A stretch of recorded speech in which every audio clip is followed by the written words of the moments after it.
All right, now over to the lecturer, Erik Sternå. Yeah. So, welcome to this first lecture on basic electronics. This first lecture will go through. We'll go through the beginning, so that even those of you who have no experience at all will at least hopefully understand something. So as I said, we're going to go through basic concepts with what is current, what is voltage, what is power, etc. Ohm's law, of course. And then we're going to go through some basic components, like different sizes of components, different types of components, and so on. So that's for today. So let's get into it. This great man here, the bearded guy, is there anyone here who recognizes him? Not you. Nope. That person is Bob Pease. It's very one of the most famous electronic designers ever. He built lots of the very well-known circuits. Yeah. So the first one, the voltage. So voltage is measured in volts, obviously, denoted with the letter U. Sometimes it's denoted with the letter V, it varies. And usually you will use the analogy with hydrology to describe voltage and the currents and so on. So voltage will correspond to like water pressure or fall height. So if you think of it as a hose, then the voltage would be the height of the hose, so on. And voltage is the potential between 2 points, such as over a resistor or over 2 resistors or whatever. So you always have some kind of base reference. Normally we call it ground, and you have some point where you measure the voltage, or the voltage drop over a component, again over a resistor, and some components have different voltage drops depending on how you measure them and so on. Typical values are like 0 to 12 volts, 24 volts maybe is a common value. The normal logic values, and these lectures are going to focus mainly on like small signal electronics. So we're going to go very little in on the large stuff, like 230 volts and so on, because I don't know that and I don't work with that as often. And the common logic voltages are 3.3 volts or 5 volts. Some special cases apply with like 1.8 voltage logic and so on, but normally 3.3 or 5 volts. You get voltage from a voltage regulator or some kind of power supply, like the one in the wall, this väggvårtor. This one, for example, gives out some direct current, DC, and this one is AC. In the circuit diagram, or when you write it and stuff, voltage can be denoted in many ways. VCC, VDD, V+, lots of different names. And ground, as in the zero potential, which I mentioned earlier, is often denoted GND, VSS, VEE, or V-. So the most common ones are using VCC and GND, and V for the logic voltages. Like your VCC is typically 5 or 3.3 volts, and V+ or V- and V- for the larger voltages, such as your power supply from your battery or your 12-volt power supply or something like that. And of course the difference between AC and DC, alternating current and direct current, which means that for DC the current and the voltage is about the same value. Of course it varies a little, but nominally it should be the same value all the time. whereas AC is any voltage that varies over time. The most common AC is of course the wall outlet, which is 220 between 220 and 240 volts, and 50 hertz if you're in Sweden. Then there are lots of different systems around the world, but as I said, we're not going to focus much on that. We're going to focus mostly on the DC. The next is the current. Current is measured in ampere and denoted with the letter I. You often say amps for short.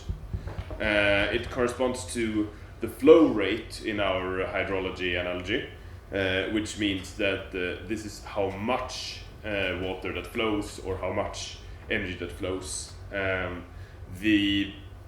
In reality, current is the number of electron charges per second or something like that.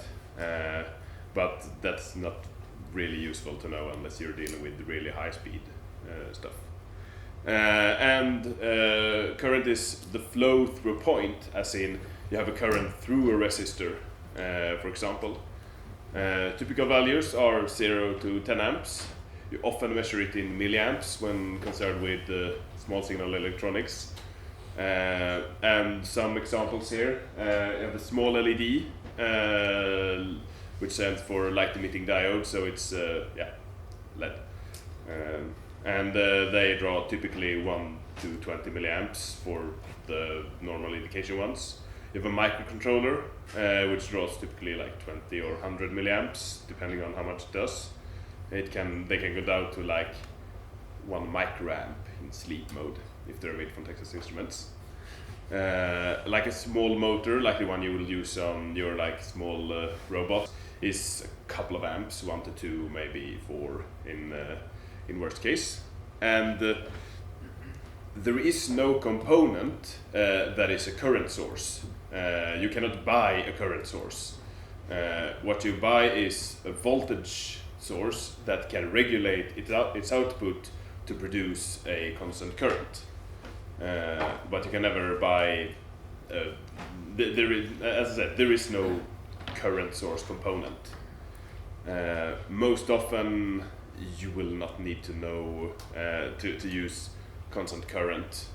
If you need to do that, you will get a special component for it or build some control loop for it using transistor or other component. Resistance is futile if less than 1 ohm. It's measured in ohms and denoted R most often. In our hose analogy, it corresponds to the cross section of the hose, which limits the flow rate. So no matter how much water you have on your top tank, if your hose is very, very small, you won't get that much flow, that much current through it. And you measure the resistance between 2 points in a circuit, again, such as over a resistor or over 2. Typical values are anything between 1 ohm and 1 mega ohm. So 1 mega ohm is 1 million ohms. Most common values are something around 1 kilo ohm or around that. That's what you mostly will use.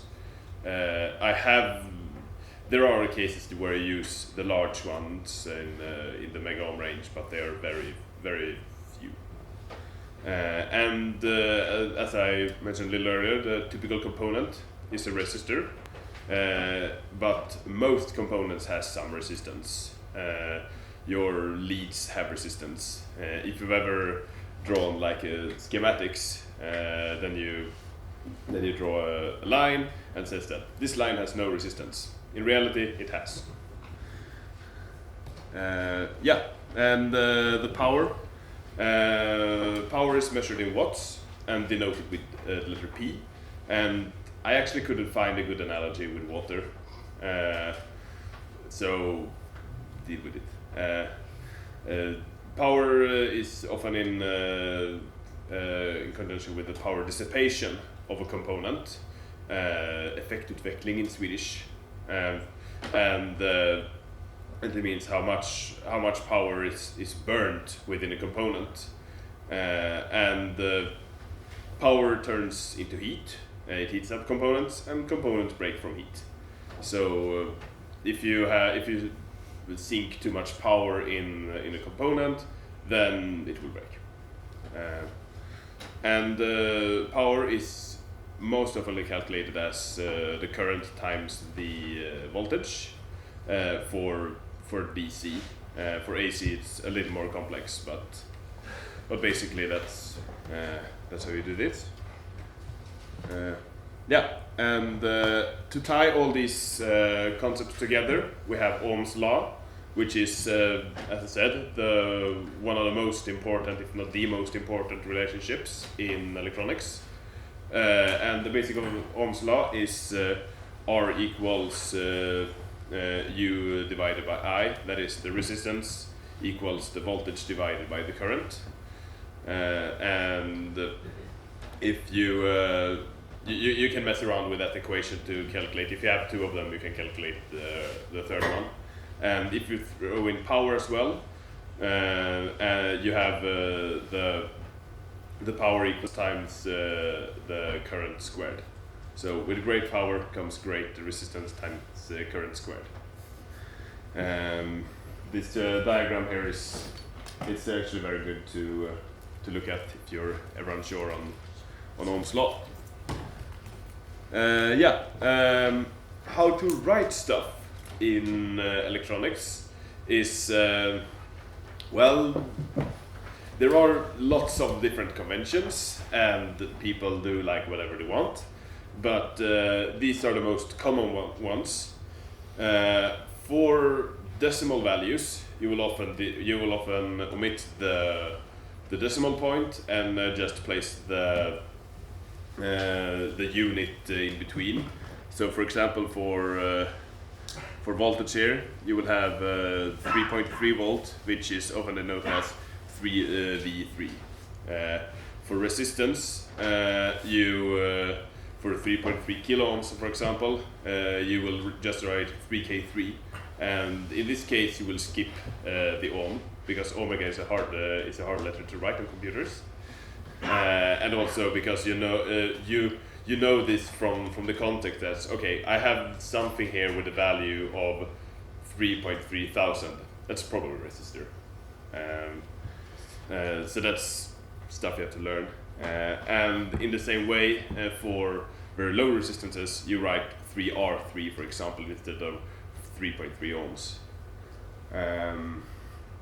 And speaking of omitting Greek letters, you often omit them with a Latin letter because it's easier to write in computers. So for example, 100 microfarads often turns to 100 UF, and microvolt turns into UV, and omega often turns into R, as I mentioned before. And once again, often you skip the unit, like farads for capacitors and omega for resistors. Yeah, component sizes. I actually do have a little assortment of components here, and hopefully this will work. So there are lots and lots and lots of different sizes of components. I mean, you can find a resistor in any imaginable package, more or less. But the two main groups of components are SMD, which stands for surface mounted device. So they are the surface mounted components versus the hole mounted DIP.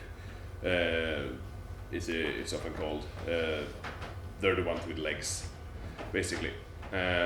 Some useful abbreviations here. So these are all different names of components, and I will show you in a minute how some of these look like. And here, Wikipedia and Google are your friends for finding out, okay, how large is actually this 0402 component, or how large is this SOT223, and some of them have different names, such as the SOT23, which is a small transistor. It's also called, I think, SC79. So basically, I don't even know all the component sizes. I know some names, but not all of them. So let's see if we can actually do this to see if this one works.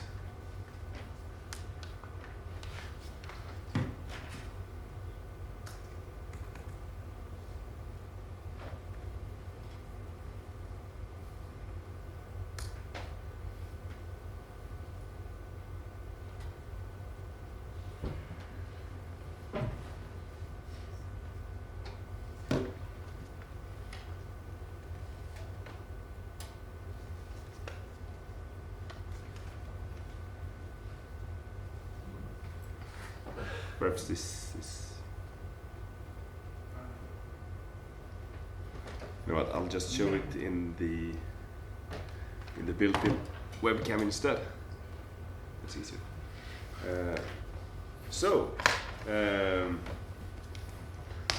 I have some components here. I wonder if is it possible to see this? No. They're tiny. Yeah, these are the large ones. There it is. Oskar, kan du fixa fram ett papper eller något sånt som jag kan ha bakom? So this one is what is called an 0805, and it's a very common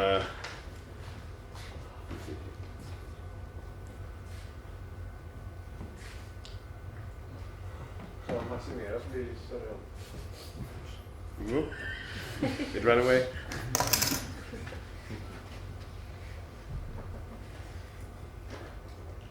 We want some light. Yeah. Here it is. Yeah, there it is. Somewhat at least. Yeah. There we go.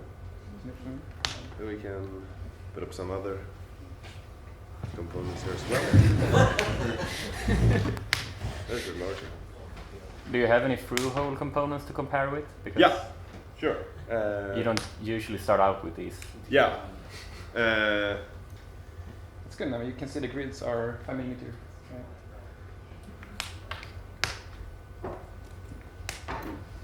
No.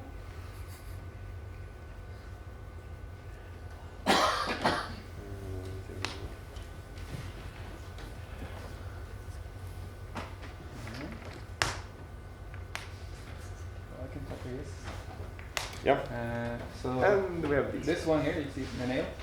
That's 0805, right?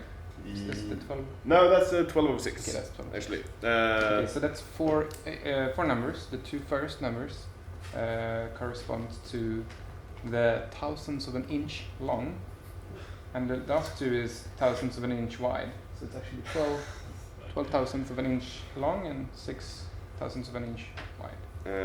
There are two standards here, the metric and the imperial. For this case, most people use the imperial. I use the imperial because I don't know the metric, really. I can use, so yeah, but you will soon, if you start doing circuit boards, you will really quick learn the name of it. I used to recognize it by, well now I didn't. But, yeah. Okay, so the biggest one here that you can see in the picture, that was just pointing at, is 1205. This one here is 0805. 0805. Yeah. No, sorry, that was 0805. 1205, 1206, 0805, 0603, 0402, and this one, which you cannot see, Don't show that. is the 01005. There's a pixel there. Yeah. How do you mount it? The last one you don't. I mean, more or less, no one can use those. There are some pick and place machines, the automatic mounting machines, that can use those. Otherwise, you just throw it on the circuit board and hope they land on the right spot. I bought this just to have them. They're really expensive because they weigh nothing. Okay. So these ones you will never use. Not the two smaller ones either. No. Just the two largest ones are good size for beginners or anybody. Yeah. Like these two here. This one here is easy. It's easy to do.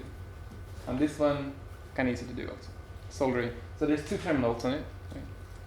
Yep. I took over your lesson. Yeah, it's okay. Okay. So yeah. So this is the very common package for capacitors. Resistors. And resistors. So these all are capacitors. We'll come to what those are in a minute. Yeah. So these ones are hole mounted. So this is a capacitor. This is a resistor.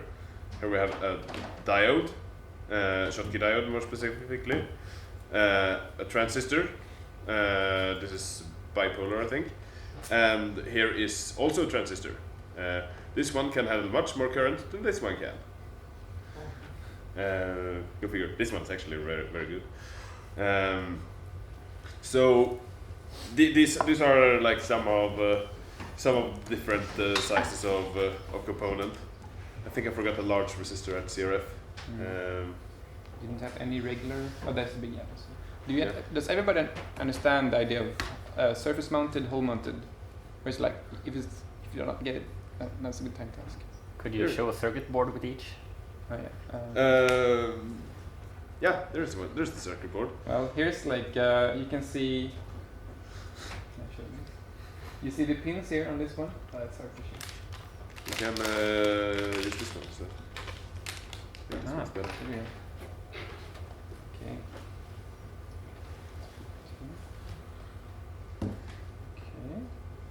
Here you can see an array of surface. So hard to coordinate this. Yeah. Okay. Here's a few array of surface-mounted things. That is like the method for putting them on a circuit board is like you have a footprint. Just like open pads of copper. You place it on those pads, and you apply some soldering on each side, sort of.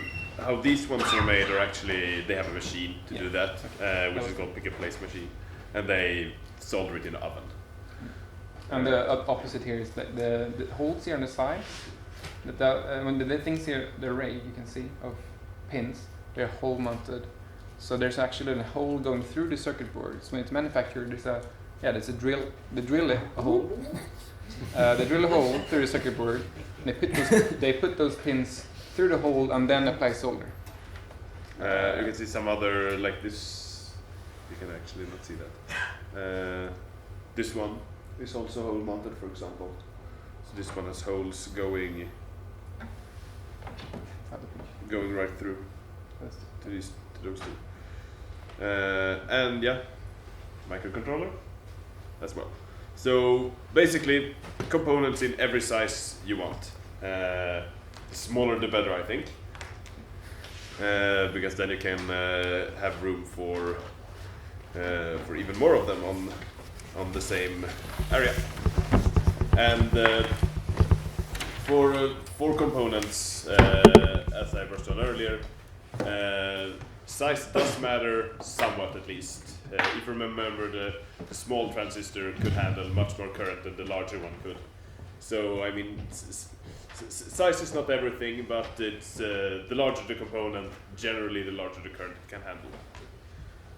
Now we'll jump on here. Ah yeah, here's a small comparison, but you've already seen that one. So, yeah, question? What's there? On the ball mounted ones, you said avoid. Why? Yeah. BJ, ball grid array. Yeah. These ones are components that looks like typically microcontrollers and so on, that only has it has no legs at all, so it has only an array of balls under it. And the reason why to avoid these is because, especially as a beginner, I mean, I have never designed a circuit board with the BGA component on, because it's very hard to design those, because the balls are often very tight. How many laptops do I see here? Every laptop have ball-mounted components. Yes, of course. But as I said, for beginners, avoid them. But if you're an electronics designer and are going to make laptops, smartphones, and so on, you will run into the BGAs. But for now, until you're grown up, avoid them. As I said, I have never actually used a BGA component. Well, I repair by using a Bluetooth aluminium foil to resolve many dead laptops. Yeah. So that you can do. But it's a good point. So different components. We brushed upon this a little recently when we showed them. So we have the most basic ones are the resistor, the capacitor, inductor, diode, transistor.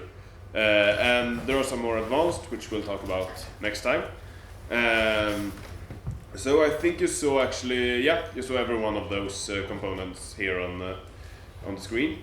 So the resistor, which is the first one here, it is a purely resistive component. Ideally, I would say. They have resistors have capacitance and they have inductance as well, but most often you will ignore that for most applications. You assume that a resistor only has resistance. You have the schematic symbols denoted here. These ones here. So this is the correct one, this is the incorrect one, because this is the one that's American use, and this one looks like an inductor, which I'm going to show later, so that's why you should avoid that denotation. So this one's better. And when you write it in the schematic, you often write R1 to denote that this is a resistor, this is the resistor number 1, and it has 1 kilo ohm of resistance.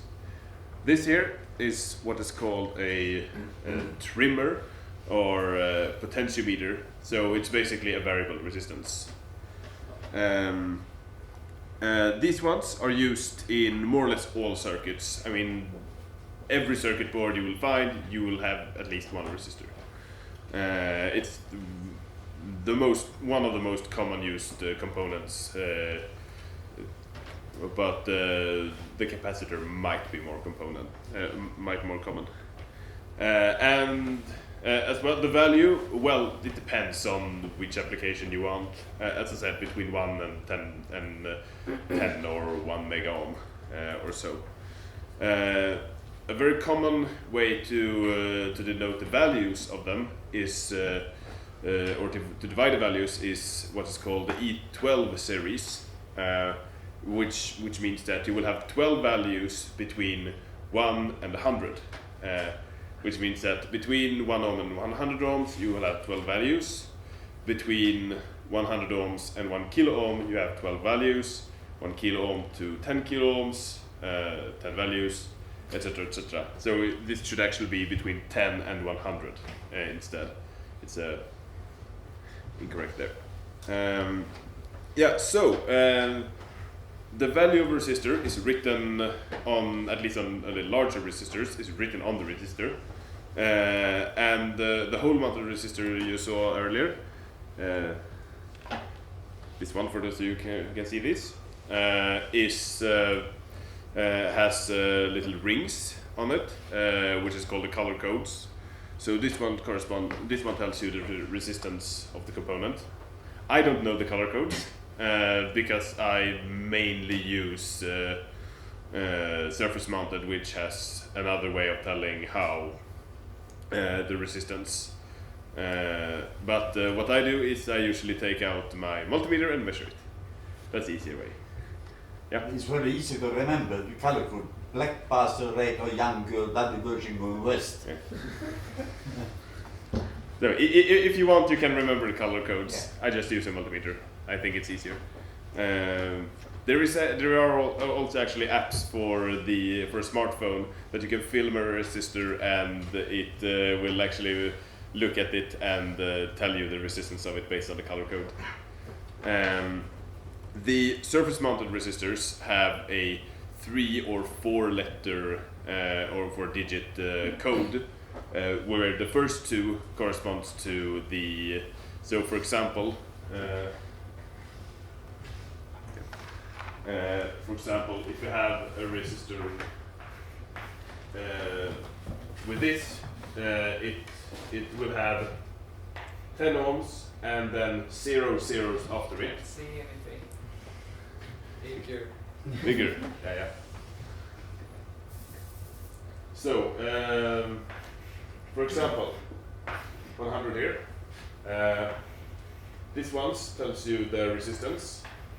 So the first 2 digits. So this one will mean 10 times 10 plus. What should I write here? Yeah. So it's 10 and then 0 times 10 zeros afterwards. So basically this one is 10 ohms. If you would write 102, for example, you will have 10 and then 2 zeros afterwards. So this one it will be 10, 0, 0. This one will just be 10. So that's the way to remember. I find these ones much easier to decode than the resistors.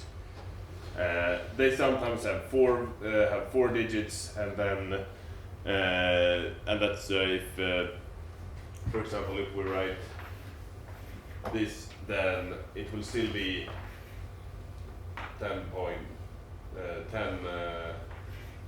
0.0. So the last one here, so we have 10 ohms 0.0. So these ones are used for high precision resistors.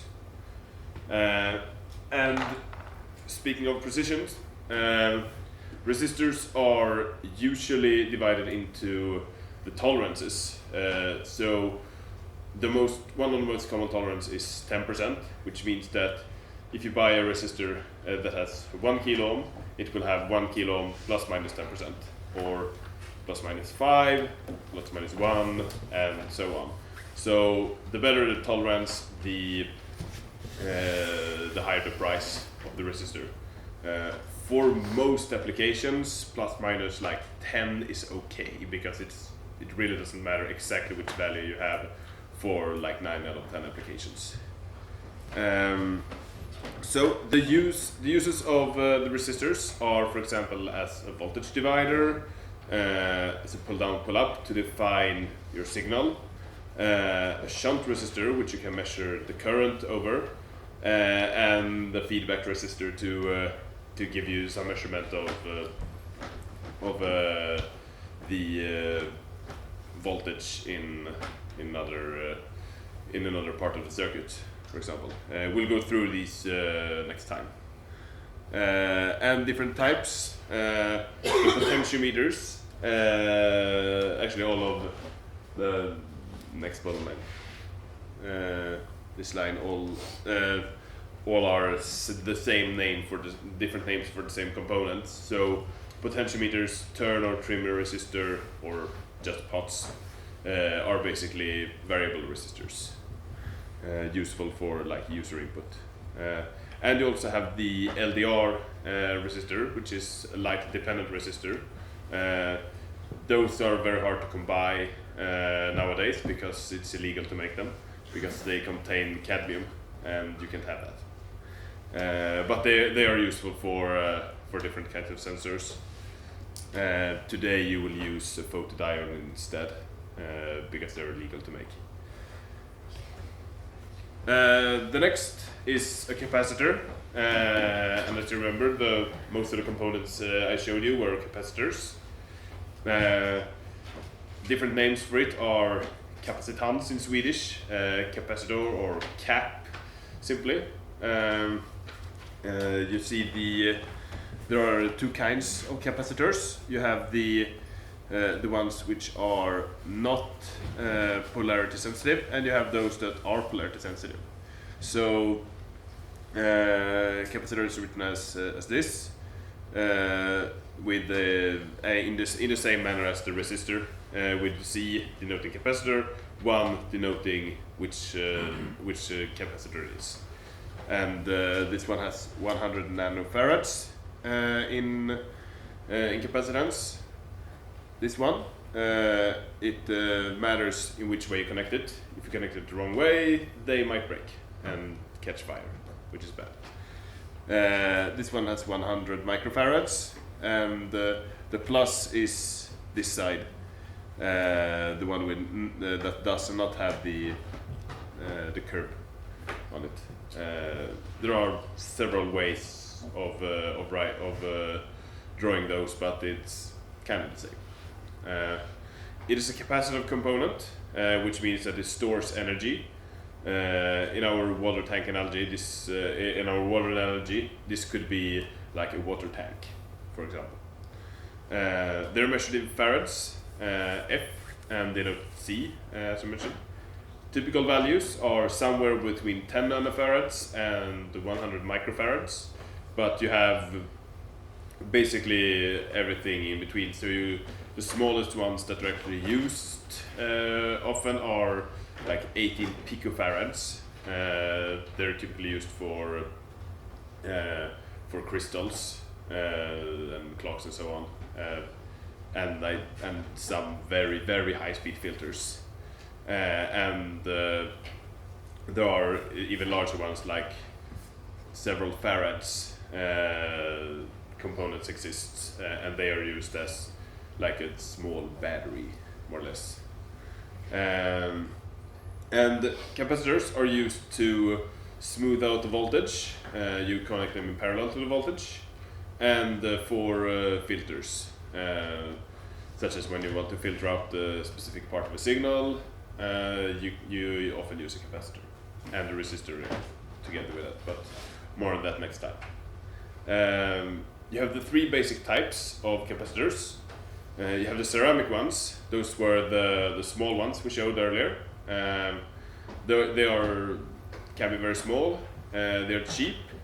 They don't have that much capacitance often. They have low ESR. ESR is the equivalent series resistance, which basically a capacitor is actually looks like this. So you have a capacitance here, and then you have a resistor here. So this is your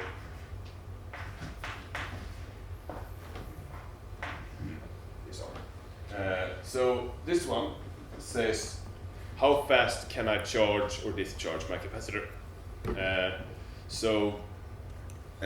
Actual numbers, I mean the ceramic ones, they have very, very, very small ESR. You most often neglect this.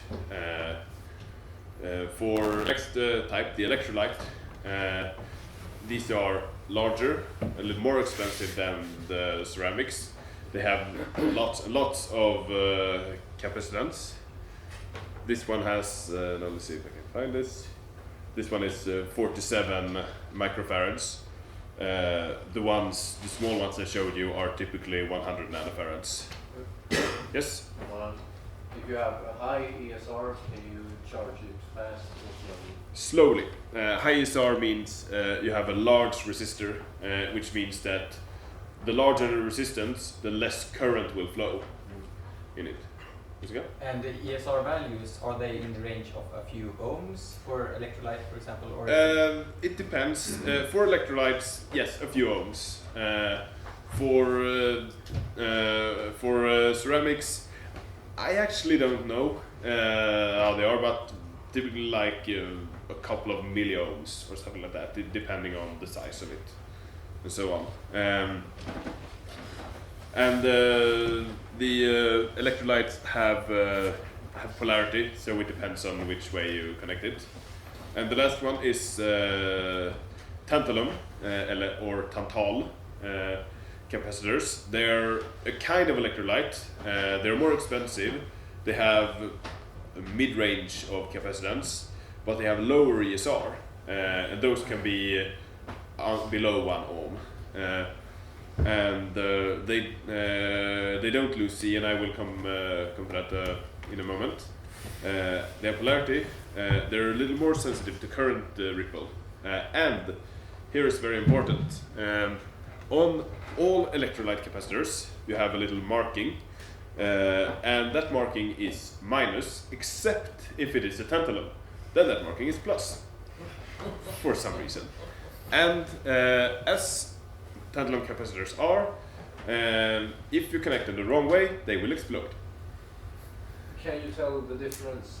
Yes, you can.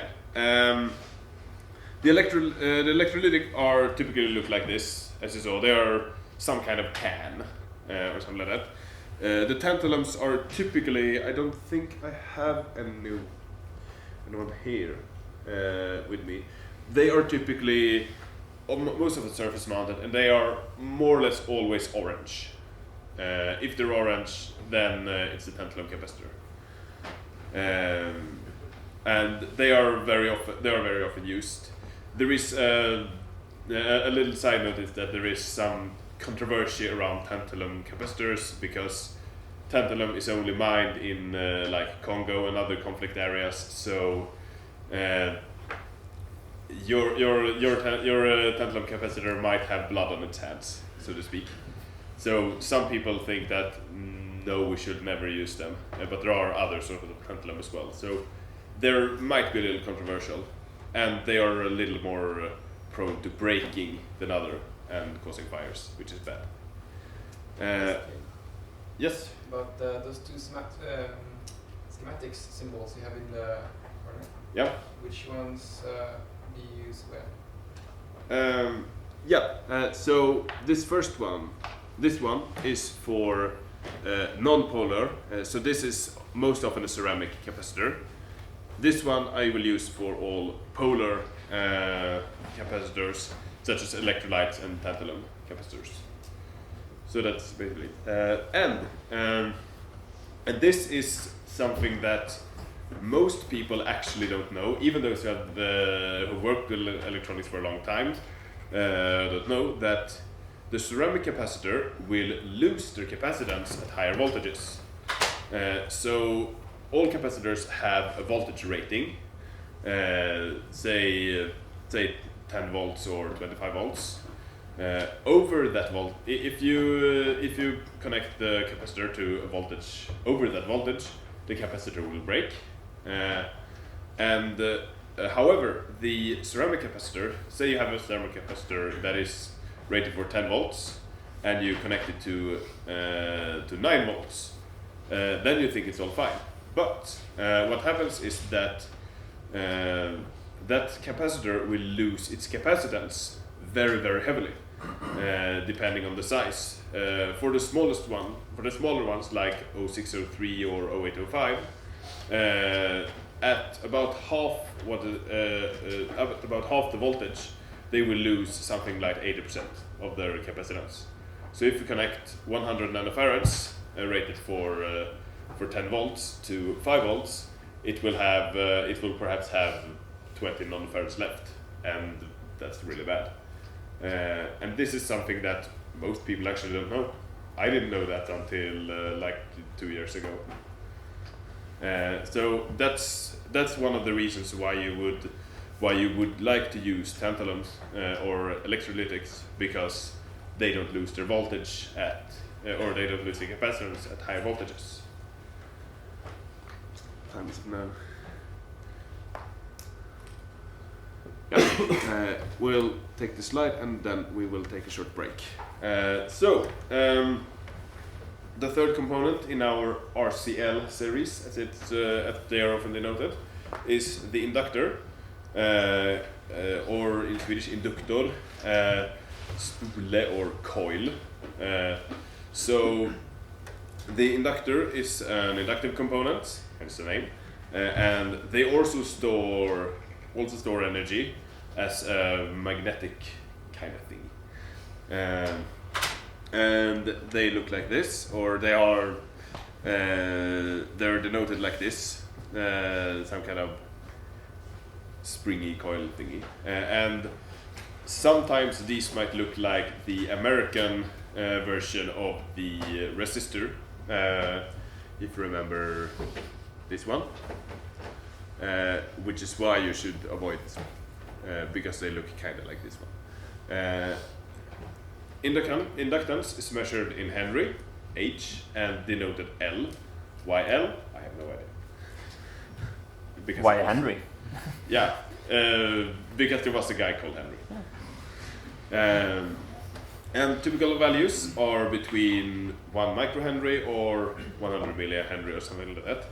I have actually seen someone write 1 kilo microhenry. I have no idea why. And they are used for what I call luxury filters. You can build a filter with an inductor, but you most often never do that because you will use a capacitor and a resistance instead. But for some special cases, you would want to use an inductor, and in that case, it's used in series with the voltage, or it can be used for DC-DC converters, such as buck-boost converters. Very, very useful for that. Yes? In the old days, these were used for, radio things, basically. Yeah. Because, nowadays, we DSP stuff and digital more, so in the old days it was more. Yeah, a very, very good point. They were more used before, at least for like weird analog stuff, like radio transmissions and so on. Computers. Yeah, computers, not computers, like the VJ adapters or something like that. They have inductors. Yeah, so I think it's time we took a 10-minute break. Yeah, so take a 10-minute break and we'll continue.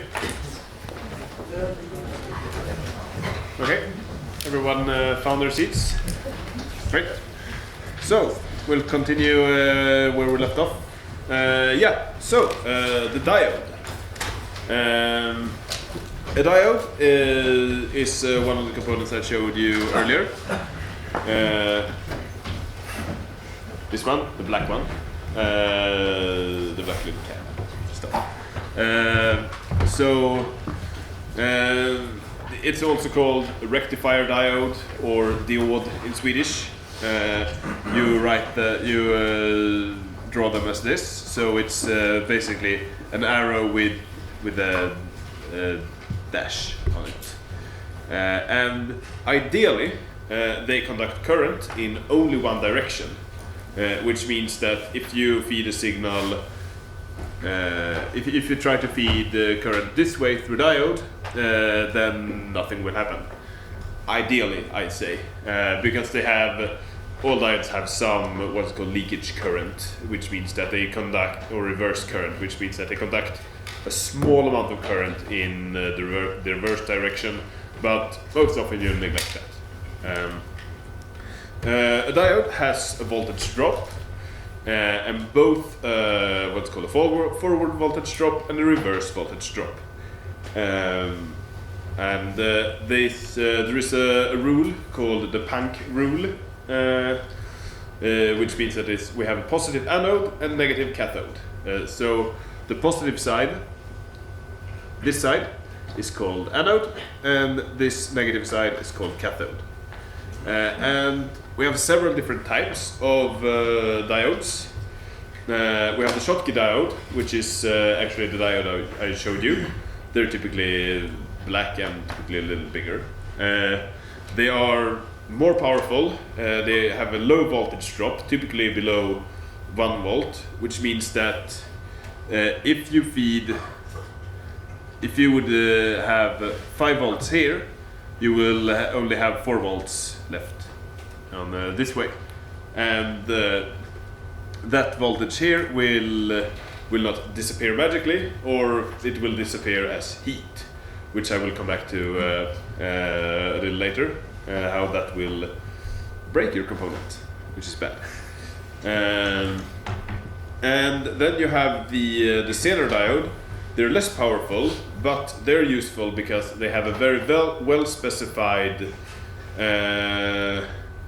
reverse voltage, which means that if you connect it in reverse, you know that, okay, this one will always have like 3.3 volts or 1.8 volts or anything like that in the reverse direction, which means you can use it as a voltage reference. And I write here that you can use it as a voltage regulator, but as a voltage regulator for very, very small currents. Like if you have some very small logic thing, you can use a Zener diode as your voltage regulator, but you should not do that unless you know what you're doing, because this might work very bad. Then you have the LED, which is the most fun of the diodes, the light emitting diode, and it emits light in different colors. And LEDs are used everywhere. They got Nobel Prize for LEDs. Was it 2 years ago? For blue LEDs? Last year, yeah. And finally we have the photodiode, which produces current from incoming light, which was a Nobel Prize for Einstein, by the way. And yes, the photodiode actually produces current. So if you have, so you can use that as a source of energy, which is what we're doing in solar panels. So some types of solar panels consists of lots and lots of photodiodes. But the bad thing with those is that they are not very efficient. But they're called photovoltaic solar panels. If you ever heard that word, those are photodiodes.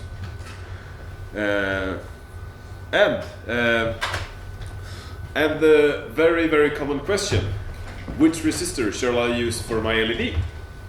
And the either way, you can do all these calculations, which I'm going to go through because they're quite not that hard and quite useful. But the real answer is, pick a value. Is it going to be really bright? Pick about 300 ohms. Is it going to be not very bright? Pick 1K, pick 5K, and then you're done. But if you're for some reason would like to calculate it, this is how you would do it. First we need the voltage drop for the LED, and when I say the voltage drop is, as I mentioned before, the voltage consumed by the LED, which means that if you will measure the voltage here, say that this voltage is 5 volt, which means that if you measure between here and here, you will have 5 volts. If you measure between here and here, you will have 5 volts minus the voltage drop over the LED. Typically you will have like 2 volts for red and green, 3 volts for blue. IR LEDs are 1.7 volt, and well, basically check Wikipedia or the data sheet for the voltage drop. But these are well-used values. And when I say voltage drop, I mean this only applies for a certain region of current. So if I draw the circuit, if I draw the diagram here,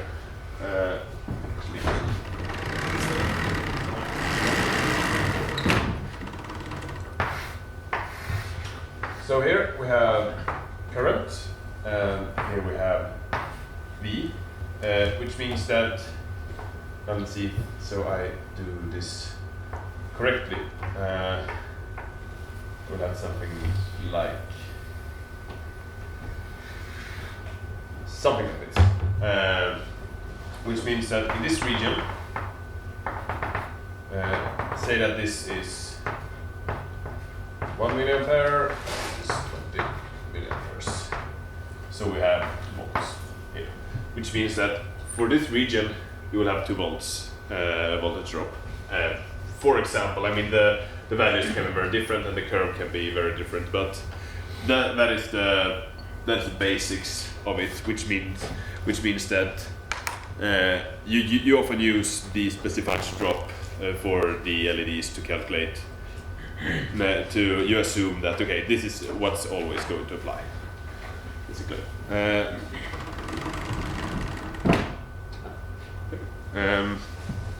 So how to calculate this with these funny equations here?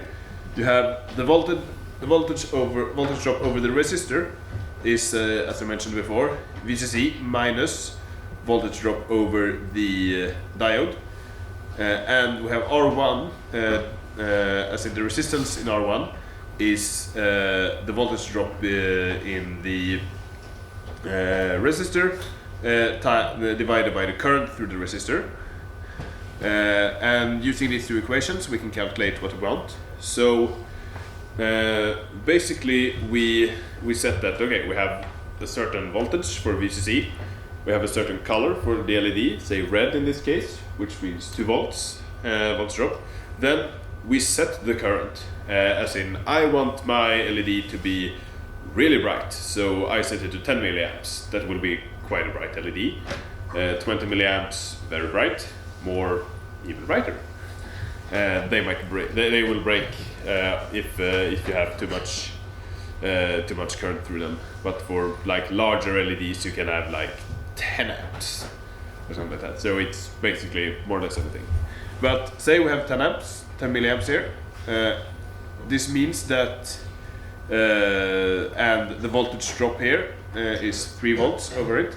This means that the resistance will be 3 divided by 10 milli, which is 0.3 K, which is 300 ohms. And if you remember from a little while back when I talked about the E12 series, all values are not easily accessible. So you can't say that, alright, I want a resistor with 300 ohms. You can't have that. Because they are very expensive, because it's a specific value which you most often can't find. So you will use the closest one from the E12 series, which is 330 ohm. So that's a good value to use. So basically, yeah, that's how you, yes. How do you select different colors? How do I select different colors? I pick the right component. I pick the right LED. So we have an LED that is a red LED, and we have a blue LEDs and green LEDs and so on. Actually, green LEDs can be both yellow and red if you feed them with way too much current. Don't do that. Okay. Yes. Would you rather pick too big a resistor or too small? Too big in this case, because this means that I will get some safety margin, because the bigger the resistor, the smaller the current. So you will lose some I will lose brightness. some brightness, but hopefully I will not break anything. But I mean, most LEDs are specified like small ones, like the ones about the size of the smaller components I showed earlier, can handle about 20 milliamps. So if you would have chosen a lower value, close to 300, which is 270, I think, then you will still be at somewhere like 11 or 12 milliamps, which is fine. But yeah, always choose so that you have less current if you can. And then the best of the best components, the transistor. The transistor is an electrical controlled switch, or how to control a large current with a small one, or how to control a large voltage with a small voltage, depending on the type. Transistors are what computers are made of. or basically what processors are made of. They're made of like millions and millions and millions of transistors. Some people actually build build computers from like these kinds of transistors. Those are computers the size of rooms. So we have the two main types of transistors are the bipolars and the FET. The bipolars are divided in two groups, NPN and PNP, and one common one is the BC54X. And now let's see, you should know, some of you might know actually which polarity the BC54X is. I think it's a NPN transistor, but I basically very seldom use bipolar ones, but they're good to know still.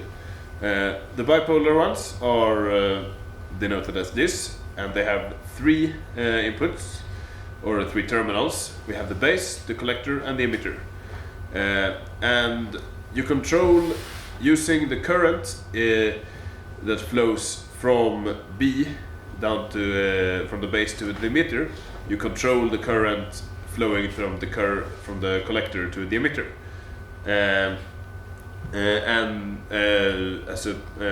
following this equation, which means that the current flowing here is equal to the HFE value, or the amplification, times the current flowing here. So if you have 1 milliamp flowing through here, and an HFE value of 100, you will have 100 milliamps flowing through here. They are modeled as a voltage drop, which means as the same as a diode, basically, which means that you will have a specified voltage drop from here to here, and a specified voltage drop from here to here. These ones are linear, as in if you have an amount of current, you will have a proportional, as in a linearly proportional amount of current controlled with it, until it saturates. If you feed in lots and lots of current in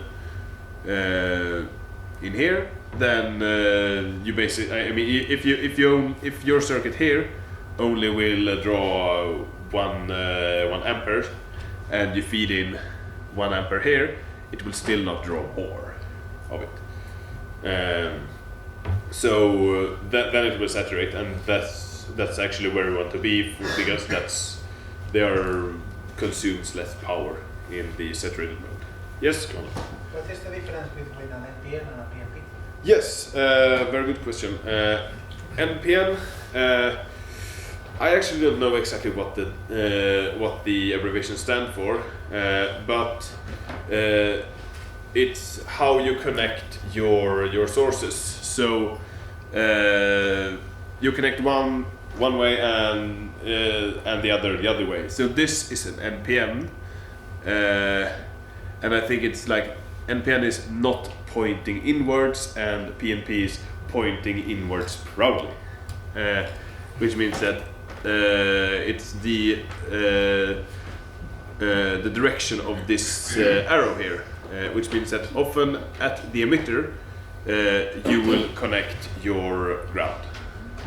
So that's basically how you would use it.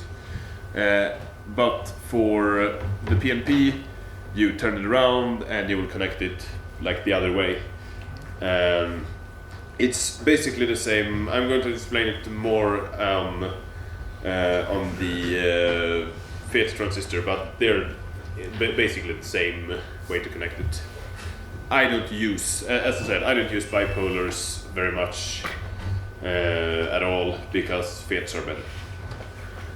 And speaking of FETs, you have the MOSFET, which FET stands for field effect transistor, and MOSFET stands for metal oxide silicon field effect transfer. And there are like hundreds of different types of FETs, but they're all basically used in the same manner. They have little different how they're built internally, how how fast they are, how much current they can handle, but you don't have to worry about that. You know that, okay, this is a FET, is it an N or P channel? Yeah, that's basically what you have to know, how much current and voltage can it handle. In the same way, the FET have a gate, drain and source, and they are the same way as the base collector emitter. They have the same basic functions. The FET is voltage controlled, which means that if you go over a certain voltage between the gate and the source, the FET will start to conduct current. And that voltage is denoted as the threshold voltage, or VTH. The FET is modeled as a resistance, which means that when the FET is operational, when you have high enough voltage here, you can view this as a resistor. And the resistance is often called RDS on, which basically means the resistance between drain and source when it is on. And this one is less linear than the bipolar. They have still behavior, but you will more or less never use the linear place of the resistor or the transistor. And once again, the question with we have the N channel and the P channel transistor, and when in doubt, use the N channel because it's easier to control, and I will maybe come back to why. I'm not exactly sure.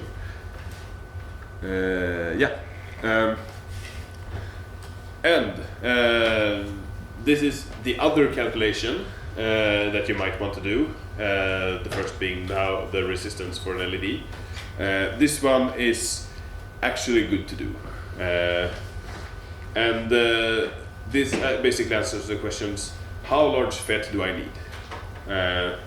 And as I mentioned before, you have the power dissipation in a component that turns into heat that breaks stuff. A FET is a resistance, which means that we can use the power dissipation to calculate this. We'll use the power dissipation in a resistor, which means we'll use Ohm's law, that the power equals the resistance times current squared.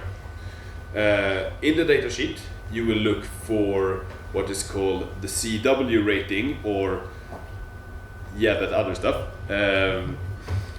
as in how hot your component will be based on dissipated power. So for example, we have a resistor that has 200 CV, which means that for every watt it dissipates, it becomes 200 degrees hotter. 200 degrees is a lot, so we basically don't want that. But that is the typical one for a SOT23. The small one I showed you, I wonder if you probably can't see that one. The small package with 3 legs on it, if you remember that from before. That is SOT23 resistor. So that's what we're going to use for our example here. It has RDS on of 25 milliohms, which means that when it's on, it is we can model it as a resistance of 25 milliohms, which is a very, very small resistance, which is nice. We have it has in the data sheet it says it has p-tot of 510 milliwatts, which means that it can dissipate at most 510 milliwatts before it breaks. They might also write it can be this hot before it breaks. So say that I want to control 2 amps with it. I want to run a motor or like a really, really long strip of LEDs. So let's see if we can do that. So the power equals 25 milliohms times 2 amps squared, which means we are at it will dissipate 100 milliwatts, which is way less than 500 milliwatts. So that should be okay. And we can also calculate how much temperature will rise. So we will take our watt times our CV rating, which will turn out to be, it will be 20 degrees hotter, which is basically no problem. So you can still touch it, and it feels hotter than the ambient, but it will be no problem. So yeah, that small resistor can, without any problem, handle 2 amps. Yes? How hot can I run it? How hot can you run it?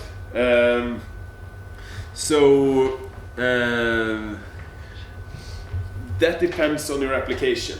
As I said, the manufacturer states some kind of maximum temperature in the component. Say it has an operating temperature of up to 85 degrees. After that, it will be unclear how it works. So 85 degrees is a good way. And then, of course, you don't want everything to heat up a lot. If you ever want to like touch it, or if you want to have it close to something flammable, then don't run it that hot. But I mean, stuff can get really hot and actually work. I had a transformer that was like 100 degrees and it still worked. I didn't touch it.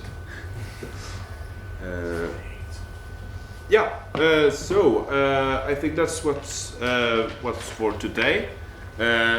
Next time we'll have cooler, as in not lower temperature, components like the op amp and the voltage regulator, and we will have all these examples where we discuss how we connect all these components we talked about into doing stuff. Are there any questions? Do I have another slide? Nope. Are there any questions? Yes. Okay, so if I want to control a motor, you showed the PNP, NPN, and the FET. Yeah. When should I choose which one if I just want to control a motor? If you just want to control a motor in one direction, it is important to state, choose the N channel or NPN. That's much easier. I would say go with FET because they tend to get much cooler. If we take, for example, this calculation, and instead we use a bipolar transistor. A bipolar transistor might have, say, I don't know, 2 volts voltage drop from here to here, and say our motor will consume 1 amp. Then we can easily calculate the power dissipation there as 1 volt times 2 amps, which is 2 watts. 2 watts is a lot of heat for a small component. That one will break.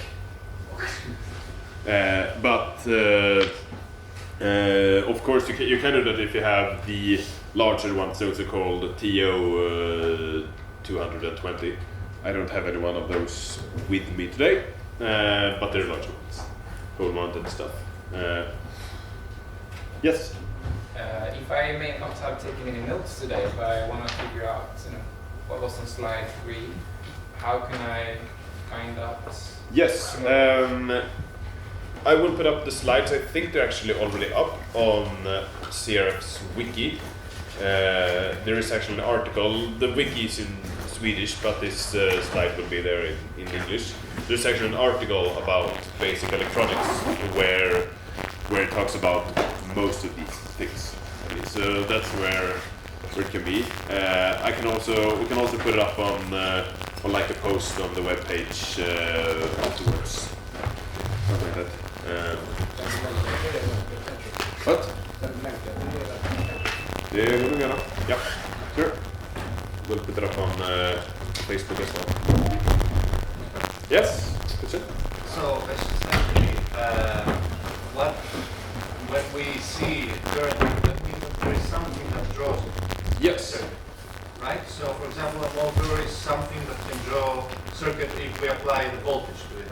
Yeah. Exactly. So, in your graph, that's a graph for a voltage drop in an LED. Yeah, or some transistor that also works as a voltage. You have different linearity. But the x-axis is the Current. So that means that if I add to the same circuit, I add in series, like for let's say a motor, Yeah. which draws even more amps. That means that the voltage drop will become higher. Yes, that means that the voltage drop will become higher. Or no, actually not. The current in a through a circuit is always the same. So if I draw a V plus here, we have like diode here, we have a motor here. This is how you often write motors. You can have a resistor here, and then I should have. I will put this up on this. This is how you denote ground. You write it. You draw it like this. You will have a current here, I. You'll have the same current here, and the same current here, and the same current here. So basically, the current is the same in the whole circuit, but the voltage drop here. We have the voltage drop over the diode, the voltage drop of the motor, and the voltage drop of the resistor. So each of these have separate voltage drops, but they have the same current.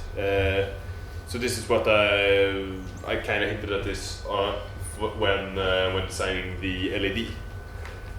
So to answer your question, if you know that okay, we will have 20 milliamps here,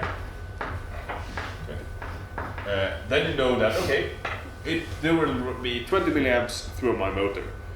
Most motors will not do anything in 20 milliamps.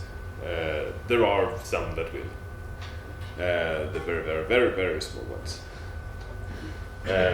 Okay, so that means that the motor won't be able to draw any current after the LED, or yes. if we remove, for example, the LED? For example, with in this circuit, most often I think that nothing will actually happen. Because you will have too much resistance and so on. It all depends on the voltage. If you put in 100 volts here, stuff will start to happen. You'll probably not have 20 milliamps through here. You will probably have more. But it of course depends on all the components in the circuit. So if we remove the LED, for example, we still have a motor and a resistor. With the motor, for example, has some internal resistance here as well, which will have a voltage drop and so on based on Ohm's law. So if we zoom for this one, for example, for a resistor, if I can choose another color. For a resistor, you will have this kind of behavior. It's supposed to be a straight line, at least. So this is completely linear, as in Ohm's law. U divided by I equals the resistance. So this is constant. For a motor, it's also mostly resistive, but it's also inductive, which means that at startup you will have a different kind of current curve. Though that is, I think that is a topic for another day to discuss that, because I don't usually calculate exactly how that works, the transitions and so on. If you want, you can do that, but most often you don't have to care about that. Any more questions? Yes? So if you want to go the other way around and you want to have like a wind power field or something, power station, and you want to transform kinetic energy into to charge your laptop or something, Yep. how would you do that? Motor.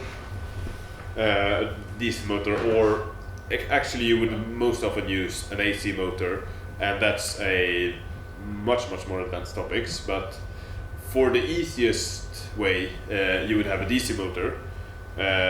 If you rotate a DC motor, you will produce a current out of it, exactly like a photodiode actually, but most often more current, and then you will just feed that into whatever you want. So for example, we can actually take this this circuit if we switch around a little bit, so it's a little easier here.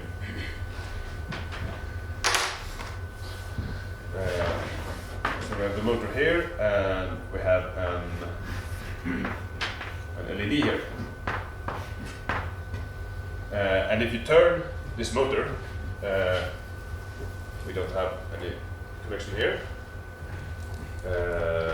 And now let's see how this will be. Yeah, you will need to connect it like this.